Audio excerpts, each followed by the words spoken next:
இப்ப இந்த சுன்னத்துல் ஜமாத் கொள்கைய பேசிட்டு இருக்கிறீங்க. எப்ப நீங்க ஸ்டார்ட் பண்ணீங்க? இந்த சுன்னத் ஜமாத் கொள்கைங்க சத்திய கொள்கை. ம். இந்த கொள்கைய வந்து நீங்க எப்ப இருந்து ஸ்டார்ட் பண்ணீங்க பேசுறதுக்கு?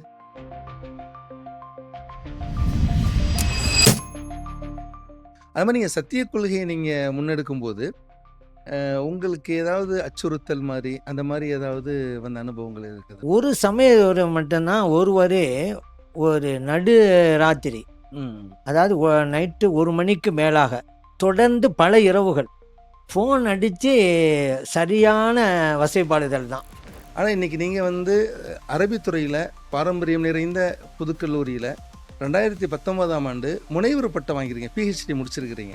இதனுடைய அனுபவங்கள் எப்படி? எப்படி எந்த வகையில பண்ணீங்க? எப்படி செஞ்சீங்க? அதாவது குர்ஆனிலே இடம்பெற்ற எண்களை பற்றிய ஆய்வு எண்கள் அப்படிங்கிற சம்பந்தமா எண்கள் பண்ணியிருக்கீங்க. சம்பந்தமாக இதை எடுத்து இரவுலால் அதை நிறைவு செய்தேன். இந்த தலைப்பை நான் எடுக்க காரணம் என்ன கேட்டால், இந்த களியக்காவலி விவாதம் தான் தமிழகத்தில் நடந்த முதல் விவாதம். அசத்திய கொள்கைக்கும் சத்திய கொள்கைக்கும் நடைபெற்ற முதல் விவாதம் களியக்காவலி விவாதம் தான். இந்த விவாதத்துக்கான பின்னணி என்ன?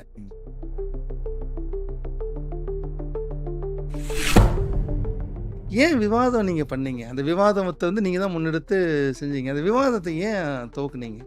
இந்த விவாதம் நடத்த வேண்டிய காரணம் என்ன அப்படின்னு கேட்டால்,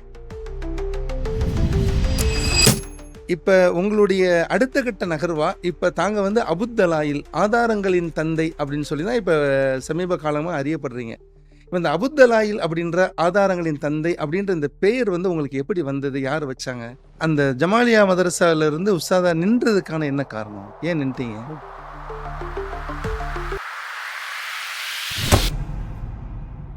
ஆனா வந்து அல்லாஹ்வுக்கு உருவம் இருக்குதுன்னு சொல்லி தான் அசத்தியவாதிகள் அன்னைக்கு பேச வந்தாங்க. அதனுடைய தலைப்புல இருந்து பேனர்ல இருந்து அல்லாஹ்வுக்கு உருவம் இருக்குதுன்னு தான் சொன்னாங்க.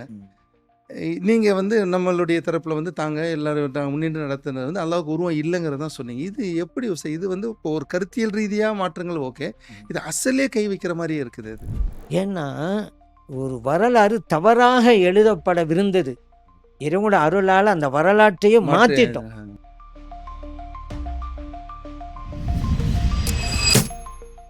அன்னஜாத் பத்திரிகையிலேயே இது எப்போ வந்து 2008 டிசம்பர் 2008 வந்தது. இதில் அவங்க ஒரு ஆர்டிக்கிளே போட்டிருக்கிறாங்க.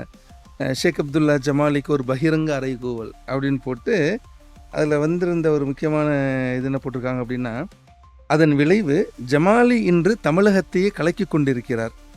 மௌலுது ஓதுவதை நிறுத்தியவர்கள் எல்லாம் இப்போது மௌலுது ஓத ஆரம்பித்து விட்டார்கள்.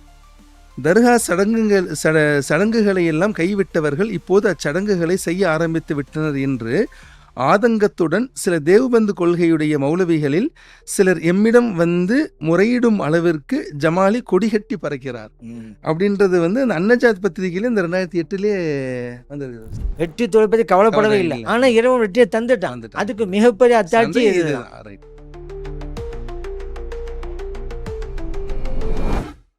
நீங்க எந்த இடங்கள்லையுமே இது வரைக்கும் நம்ம உங்களோட சேர்ந்து பயணிச்சுட்டு இருந்த காலங்களில் எந்த மேடைகள்லையுமே தனிநபர் விமர்சனமோ இல்லை ஒரு இந்த விமர்சனம் இது வரைக்கும் நீங்கள் பண்ணதே இல்லை. கருத்தியல் ரீதியாகவே போகிறீங்க.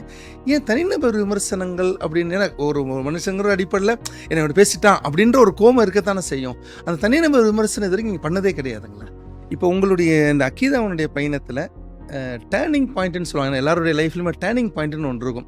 ஆரம்ப காலங்களில் நீங்கள் இலங்கையில் விவாதம் நடந்ததுக்கு பின்னால் ஜமாலின்னு ஒரு தெரிய ஆரம்பித்தாங்களே தவிர யார் என்னங்கிறதுலாம் பெருசாக தெரியல. ஜமாலியில் உஸ்தாதா இருந்தீங்க, மஸ்ஜித் பில் அந்த முபாரக்கில் இமாமத்தில் இருந்தீங்க, வெளியில் நீங்கள் தெரிய வந்திருக்கிறீங்களோ. இதுக்கான பின்புலம் என்ன? டேர்னிங் பாயிண்ட், திருப்பு முனை நடந்த நிகழ்வு ஏதாவது இருக்குதுங்களா?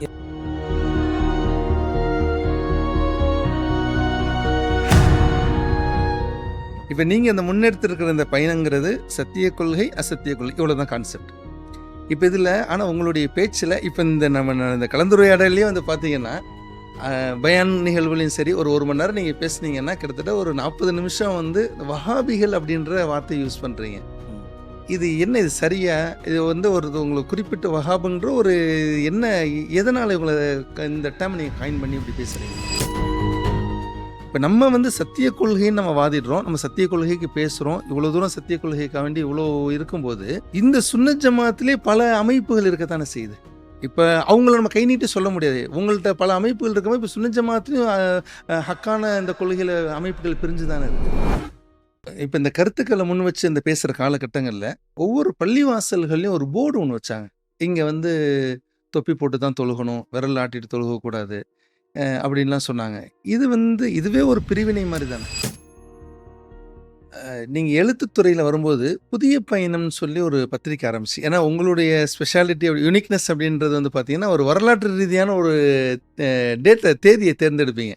2/2/2002 அதுவும் அன்னைக்கு அந்த துவக்க விழா வந்து ஆமா. புதிய பயணம் துவக்க கிருஷ்ணாமட்ட பள்ளி அவங்க அந்த பள்ளியில தான் நடந்தது. ஆமா.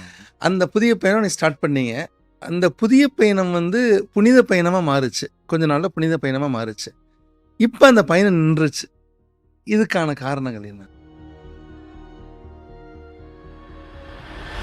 ஜமாலி ஹஸ்ரத் அவங்க வந்ததுக்கு பின்னால, அல்லாஹ்வ வணங்கிட்டு இருந்த இந்த சமூகத்த, தர்கா வழிபாட நோக்கி வந்து மாத்திட்டாரு. இந்த சமூகத்த ஒரு பெரிய சீர்கேடுக்கு கொண்டு போயிட்டாரு அப்படின்னு சொல்லிட்டு, ரொம்ப ஒரு காட்டமான ஒரு விமர்சனம் அசத்தியவாதிகள் உங்க மேல வைக்கிறது. இந்த விமர்சனத்த எப்படி பார்க்குறீங்க? அல்லாஹ்வ வணங்குறோம். இப்ப இவங்க தர்காவையும் வணங்குறாங்கன்னு சொன்னா, அல்லாஹ்வுக்கும் இறைநேசர்களுக்குமான வித்தியாசத்த எப்படி நீங்க பார்க்குறீங்க? அசத்தியவாதிகள் வைக்கக்கூடிய இன்னொரு குற்றச்சாட்டும் கூட, அதாவது வந்து இப்ப தர்காவுல வந்து பார்த்தீங்கன்னா, பொதுவாகவே ஆணும், பெண்ணும் எந்த இடங்கள்லயும் கலக்கக்கூடாதுங்கிறது தான் ஷரியத்தினுடையது. இப்ப தர்காங்கிறது நீங்க சொல்ற மாரி தர்காவில் வழிபாடு, அங்க நடக்கக்கூடிய இடங்கள் அது ஓகே. இப்ப அங்கேயுமே ஆண்கள், பெண்கள் கலந்திருக்கிறாங்க. அதே மாரி வந்து இப்ப வந்து சினிமா பாடல் கச்சேரியே பல தர்காக்கள்ல நடக்கிறதெல்லாம் இதெல்லாம் நீங்க ஆதரிக்கிறீங்களா?